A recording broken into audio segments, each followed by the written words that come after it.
This is very clearly not a Nintendo product that you brought me here to look at today, Danny. Nope. This is Metroid 2.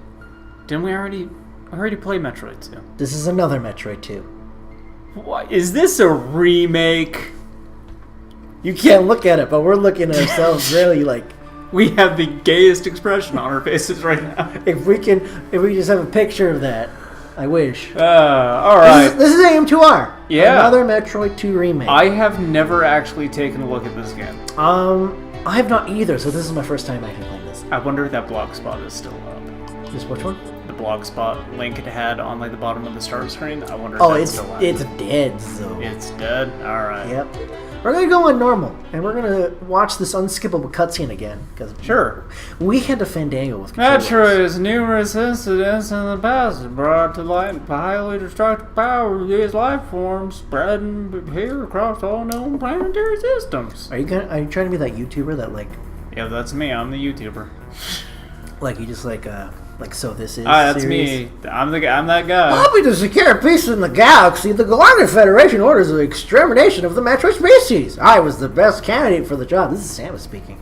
Oh, Jesus Christ. Once again, I find myself standing alone against the Metroid menace. Samus takes her helmet off and reveals it was a man the whole time.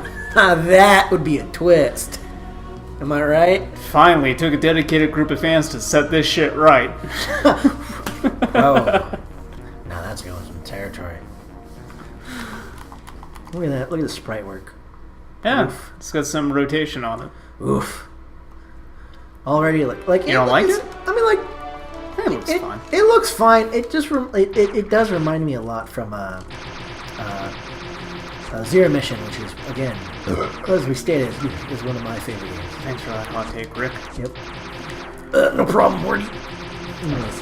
Look at this. We're already blowing through this game. This is such an easy game. Yeah. Such an easy game. Look, I'll say this right now. I already think that this looks way better than the 3DS remake that they're doing. Spriteworks always just kind of like has style. You know what I mean? Yeah. I don't know. I just kind of think that the graphics in the 3DS version look kind of sucky. I mean, like, they could have easily went, like, sprite work. That way they didn't have to, like, spend a huge, numerous amount of resources making... You know, part of the problem, though, figures. is... I do think, like, sprites in 3D, when you get all the parallax and stuff going, those look pretty good. But, I think part of the problem is that it's a 3DS game, and those don't show very well unless you're actually looking at it on a 3DS. So, like, I don't think it looks that good right now, but also, it's not like I've really seen the game, like, up front in an action. So yeah, I mean, like... I might change my tune. Again, the game... When I see it, because you will certainly get it, and you will certainly show me. Yep, that is a... without a doubt, obviously. Okay, so, I forgot where I'm going. Just like the real. This is so indicative to like, oh, it's this authentic. is a remake. It's Yeah. authentic. Yeah. You don't know where you're going. You know where you're going. You can't go there, so you gotta go. This is some prime ranking the Metroids. You gotta go this way. It's just like being in Metroid 1 where you I'm gotta George, go by left. the way. Oh, and I'm just nobody right now. Fuck freak Danny Metroid over here. Yep. Fuck freak Danny, MD Extreme. That means I'm a doctor. Doctor of Metroids? A doctor of Metroids. The Metroid Doctor. That's sad. Give me those vaccines. Make sure this girl's healthy. That was the plot of Fusion, because she has Metroid DNA now. Okay. Which they will never Reference again. again. Oh, well. Because like, why would they? They'll just milk this series and just remake all of the games that everyone likes, and then like have Metroid Prime just be on the Switch. They'll probably do another like Metroid trilogy, but this time Switch version. You've been paying attention to Gamescom stuff. There hasn't been anything about Metroid, has there? No, like just like I think just like a demo. Obviously. Oh. Uh-oh. It's the first one. It's an alpha. Ouch. Gotta remember the fucking. Okay. Oh man. Damn it. Check out the rotation on that sprite, dude. Good. Yeah, I've been seeing a lot of that because I've been playing Sonic Mania lately, and that has a lot of sprite rotation too. And I'm not sure how I feel about sprite rotation. Not good. I think it's... So for what Sonic Mania is going for, I think it's accurate because they wanted to shoot for something that was like higher quality than the Sega CD, but under the Sega Saturn. And like Sega Saturn, you know, that you would see sprite rotation stuff on that, so like it makes sense. But in this, like, I guess this is kind of going for a similar thing of like it's better than the SNES would have been capable of. This? Yeah. Bill, this is supposed to be like Game Boy Advance levels of stuff. I think I heard a rumor that people were going to like put it into a Game Boy Advance cartridge. So probably. Yeah, that happens a lot with these kind of things of actually putting it on a cart. Because like I would be all for it. I'd love to play this on Game Boy Advance. Sure. Because like I don't know, like this is like a lot of the stuff here is like ripped off of like Zero Mission like assets, and then The physics. And then the physics is also Zero Mission. It does make it to where the wall jumps aren't as effective, but I feel like it's still fair.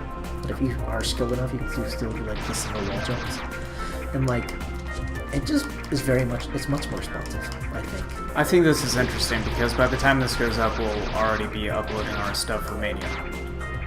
And I'm kind of taking a look at this and knowing what Nintendo did with it and how Nintendo approached Metroid 2 afterwards. I do want to actually touch on that because like how Nintendo approached this was not the way to go. I mean, like, no. It's very corporate, and whereas Sega actually did take a chance, it could have been a very risky chance because I know the ins and outs. Like, I know why Nintendo did it. I know why Nintendo didn't want to do it, just like they did it with Mother 3. Yeah. With that fucking like game. But the thing is, Nintendo's never in any real danger of like they're bankruptcy. Not. Well, like it's not about bankruptcy. It's about like they don't want to endorse a product that. Yes. That might have something... but I'm saying part of why I think Sega is so receptive to fan games at this point is that they kind of look at the fans that they have right now and go, oh, shit, we better not lose you guys. Yeah. Like, so we need to do, like, nothing crappy ever. Let's make Sonic Forces. Whoa. Make your own OCs. Have the guy who voices the guy from World of Warcraft voice the main antagonist. You know what? Yeah, sure. No, I'm. He also voices up for that. He also voices War in Darksiders. That's why his voice. Like he's a very like prominent voice actor. It's still angsty like people. You know what I mean? Like that guy looks like he. I'm being somewhat disingenuous, so I don't think for Sega it's just that they want to retain the fan base that we have, and so they're trying to avoid doing anything that looks like your head. Yeah, that's a little Sam shit. Glued up. Like I think Sega has generally just been a lot more open to what their fans are doing with their properties than Nintendo and a lot of other companies have. Yeah.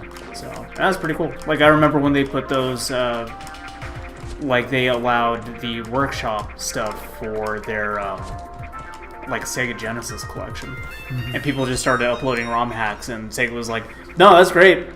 Look, we don't care. Do it. Just do it. Like, we're just happy someone is playing our games. That's awesome. We're happy someone just paid for this shit. And, like, Mania is a very good example of that, of where it was a bunch of fans that were just doing, like, ROM hacks and stuff, and then they slowly worked their way into working at Sega. I feel like they're actually more freelancers still. Or are they actually... No, they are. I don't think they actually literally work at Sega. They were described as being an indie dev team. Okay. When working on that game. Like, so the meeting for that game, whether they had pitched Mania, and what they had was Studiopolis. And then Iizuka, the head of Sonic team, kind of looked at it and was very concerned, and then sent them to lunch to think about it. And then they came back, and he just wrote up on the board, like, the name of all the classic games, then under it he wrote Sonic Mania. And it was just like, okay, this will be a game, like, for the Mania, by the Mania, whatever the fuck that means. And so they were allowed to... See, this is Chozo Ruin. Like, this is the Chozo and stuff like that on Metroid Zero Mission. But like my point is, I think Nintendo, if they did that, if these guys came and they were just like, here's our Metroid 2 remake, we put all of this work and passion into it, and then like who's the head of Metroid? Head of Metroid? Sakamoto. So Sakamoto, he's very concerned. He's like, go to lunch. Let me think about this. They come back, they see on a board up there, Metroid, Metroid 2 Return of Samus, Super Metroid, Metroid Fusion, Metroid Zero Mission. Get the fuck out of my office. That's exactly what happened. That is accurate. That is purely just accurate. Can I no. It's not like a... And that's a story of another Metroid 2 remake. No, it's more of like I think it's a singular dude and like a small amount of people who also helped out with this game. They I like this very it was single and like what happened was it'd be like Sakamoto with them, and they showed off like another Metroid remake. There's like yeah, isn't that great? Sakamoto has a real just concerning face. And he's like, go lunch, and then like they go lunch and it's like, I think this really went well. All of a sudden the police come in and they go, cease and desist them now. That's what really happened. Just throw them out. Yeah, just throw them out. Just get them out of here. Get these fuckers out. Alright, that's been part one of... It was very dark. That was very dark, part one. Yeah, well, hey. It's just... Join us for part two where I talk about Dr. Kevorkian again. Fuck it. See you next time. What? No! No!